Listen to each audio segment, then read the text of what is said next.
0, 1, 2, 3. Let's get started. G'day, Dean from Trekcam Fish, and today I'm starting on one of my biggest projects for the hands I've ever undertaken, the refurbishing of the MotorGuide Xi5. As you can see, we've got some significant delaminating of the paint on some components, and so the plan is to disassemble the MotorGuide, take those parts out, sand them back and refurbish them with various coatings that have been recommended to me by the MotorGuide owners Facebook page. So we'll see how we go. Stick around, should be entertaining if nothing else.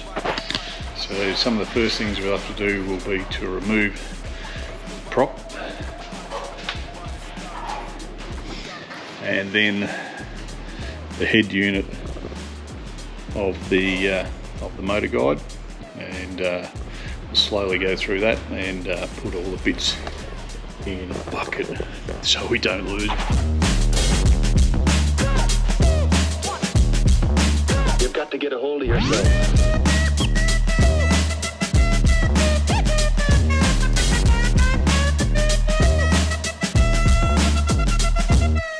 So once you've removed the cap of the head unit, you can see inside.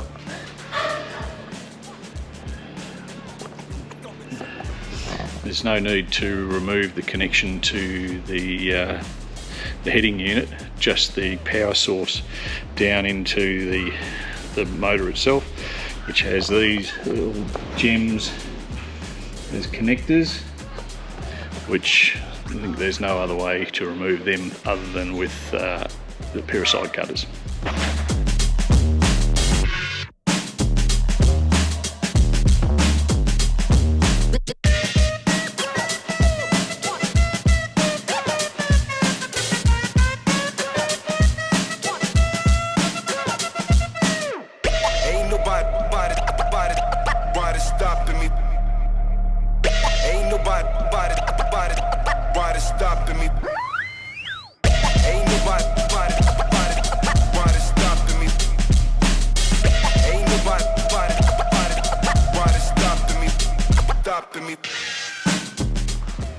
Now we'll go ahead and remove the side covers and find out what's hidden away under there.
Now this is the unit we're trying to get out, obviously, and it's obviously on a pivot pin with two circlips, one on each side.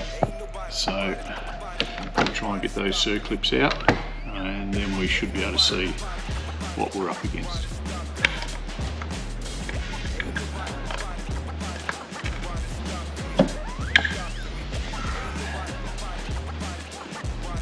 There are two of those. I'll pop them away. Alright, So that's the locator pin. A good punch is handy for that. A good long punch, because it takes some removing. But once we've done that, we have that situation. Alright, so after a bit of trial and error, which included the inability to get one screw out, I found if you open this head unit up a bit and change this, you're actually able to disconnect these from the two power sources there. So there we go, with a bit of effort and attention, the two offending bits or pieces we have out of the MotorGuide, and now a case of a lot of sanding and scrubbing to get them back to a good surface, where we can then look at priming and painting and reassembling down the track.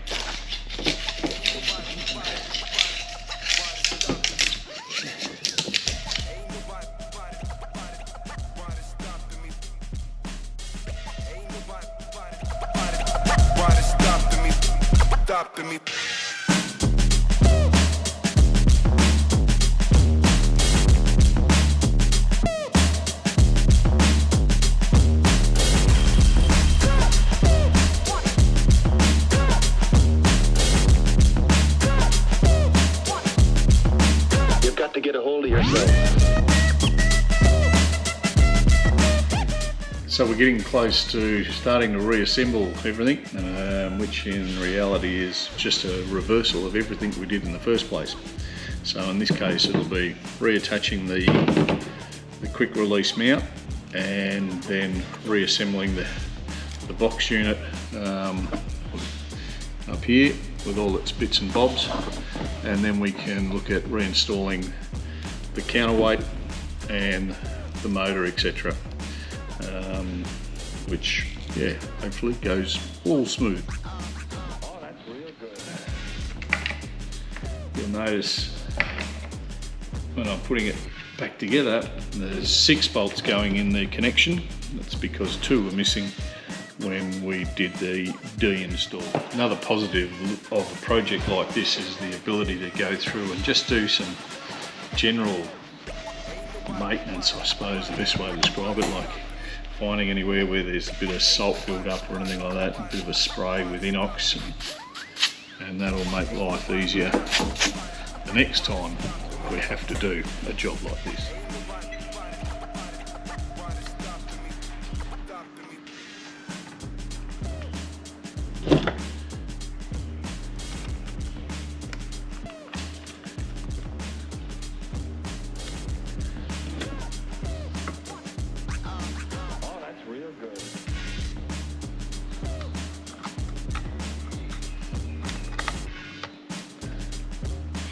So I've reconnected the power sources. Now a matter of putting all this back in together. Connected the power board to the cover unit, and now just clipping that all back in, attach that back in, then slide this back up so we can start reinserting the pivot pin.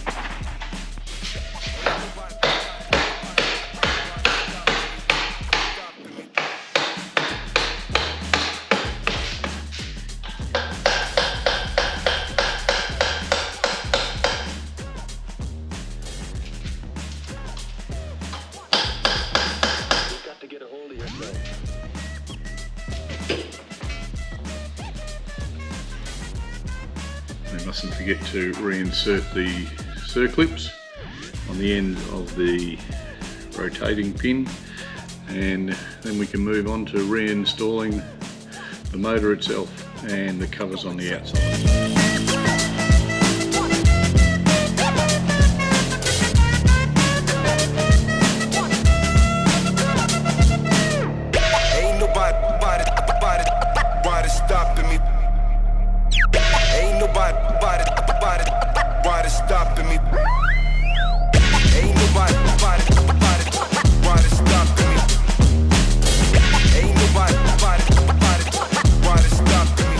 So now we can reinsert the motor and shaft and commence reattaching the head unit.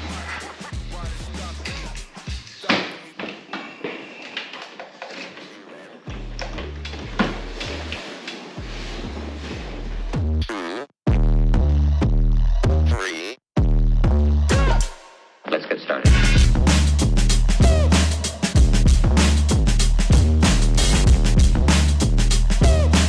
So a couple of quick tips when you're re-threading your pole and engine through the unit. Wires can be a little problematic, so a little bit of a mouse to pull that through is a good idea. And of course, the real big one, don't forget to put your collar back on. So for connecting the unit, I've chosen these heat shrink solder splice connectors, 6mm, and hopefully they'll give me a good watertight seal, and obviously a bit of heat shrink tubing as well.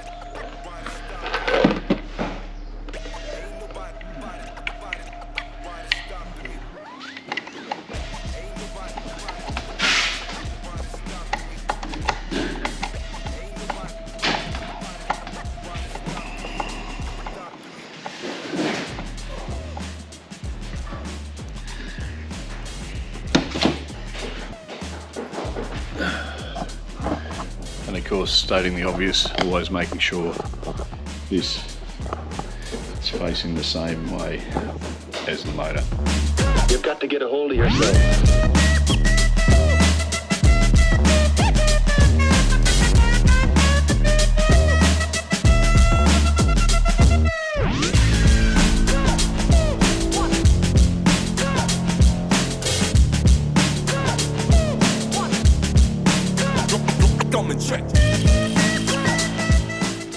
So let's replace the cap and the 4 screws that go in underneath.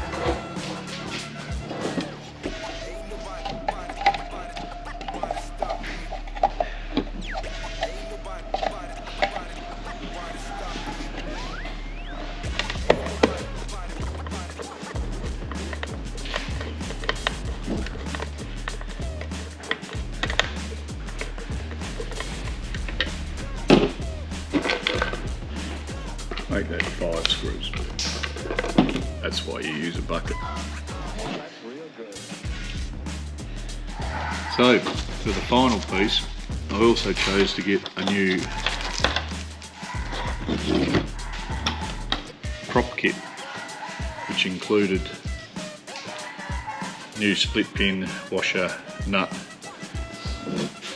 and of course your anode, which if you paid attention in the start of the video, you'll notice was missing when we started the project. So wonder why I was delaminating.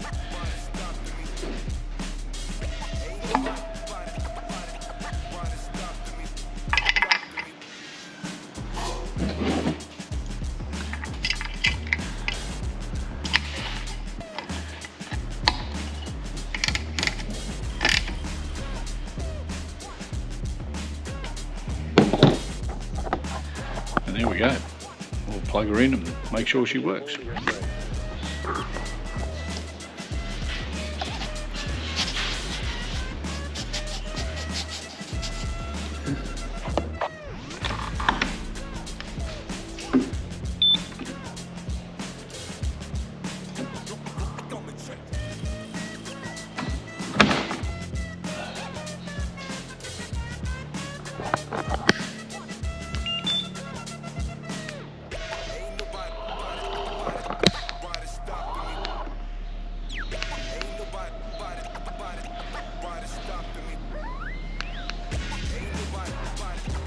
There you go. We're back in business. Anyway, hope you got something out of it. And as ever, tune in for the next one. Ain't nobody